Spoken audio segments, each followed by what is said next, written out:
You know that feeling, right? It's 5 p.m., everyone's hungry, and you've got that sinking feeling of what are we going to eat? That daily chaos is just exhausting.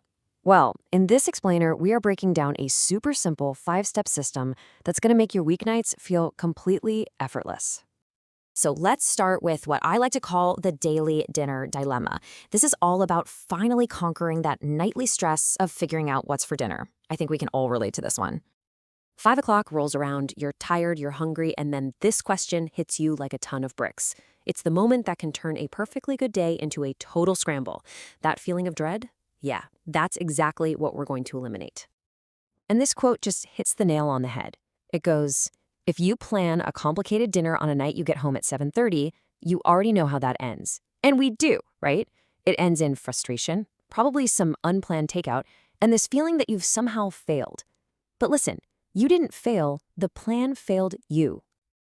Okay, so let's flip the script. Here's your 5-step game plan. And this isn't about some rigid, complicated system. It's just a simple, flexible framework to slash that stress and help you take back control of your evenings. Now, before you start thinking, ugh, another chore to add to my list, let's get one thing straight. This is all about moving from feeling overwhelmed to feeling totally in control. It's designed to be super, super doable, even if your schedule is absolutely bonkers. It all comes down to this one number, 5. That's it. Just 5 simple, logical steps that you do once a week to set yourself up for total success. This is the foundation of the whole thing. And here they are. Number 1, start with your calendar. 2, peek in your pantry. 3, pick your recipes. 4, write down the plan. And 5, make your grocery list. Seems simple enough, right? Okay, so let's break down how to actually make each step work for you. All right, now for the nitty-gritty, making the plan work. This is where we put those 5 steps into real-world action. We're kicking it off with what the source calls the deal breaker. Step 1, your calendar, is completely non-negotiable.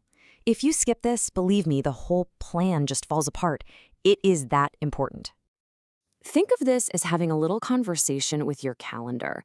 You're not just glancing at dates, you're asking real practical questions. When am I actually going to be home to cook? Which nights are so crazy we need a 15-minute meal tops?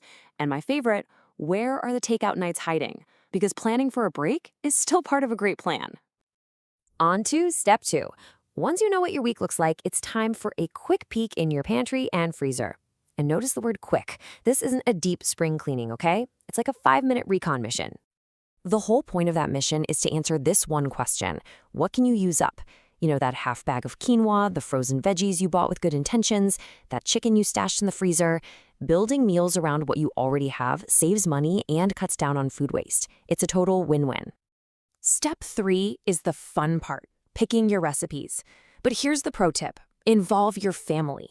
This one tiny little shift can make a massive difference in how dinner is received later in the week.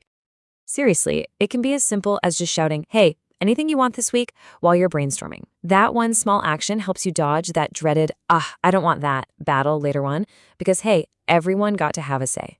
Step 4. This is where the plan becomes real. You have to put it all into your planner. Just getting those ideas out of your head and onto a physical or digital space makes the week feel instantly less chaotic and way more manageable. And you know what? It really doesn't matter how you do it. Maybe you're a digital person who loves a shareable Google Sheet, or maybe you're analog all the way and you prefer a whiteboard on the fridge. The tool is totally irrelevant. The act of writing it down is what counts. And finally, we arrive at step 5, make your grocery list. This is the crucial final step that connects your awesome plan to reality.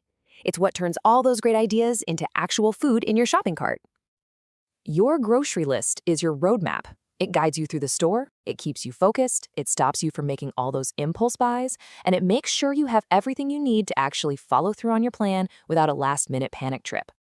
So let's pull all of this together and talk about the real goal here, which is to reclaim your weeknights.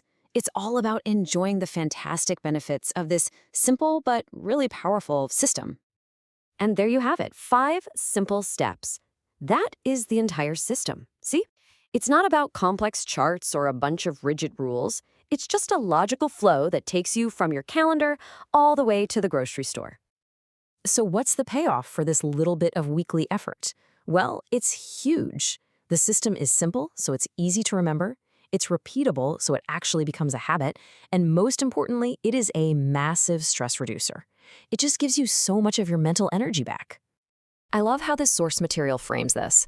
It's not about a radical life overhaul. Instead, think of it as small, sustainable steps toward eating well and reducing stress around meals. The goal is progress, not perfection. And that brings us to one final thought. What could you do with a less chaotic week? What would you do with the extra time, the extra money, and the mental space that you'd get back? That, right there, is the real power of this simple plan.